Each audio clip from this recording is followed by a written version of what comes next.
নমস্কার, আমি টুম্পা হালদার বলছি। আজকে আপনাদের একটা নতুন ভিডিও করে দেখাচ্ছি। অনেক তো নাচের প্রোগ্রাম দেখেন বা লাইভ সাবস্ক্রাইব দেন। এবার আজকে একটা নতুন ভিডিও দেখাচ্ছি। এই যে আমাদের পুকুরে এই যে শামুক পড়েছিল, মানে ঘুরিয়েছি, এই পুকুর থেকে ধরে নিয়েছি নতুন জলের শামুক। জলের শামুক, এটা পুকুর থেকে ঘুরিয়েছি। সেটা আজকে রান্না হবে, শামুকের ঝাল আর ভাত।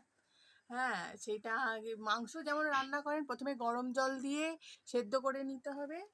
নিয়ে তারপরে এটা পেঁয়াজ আদা রসুন,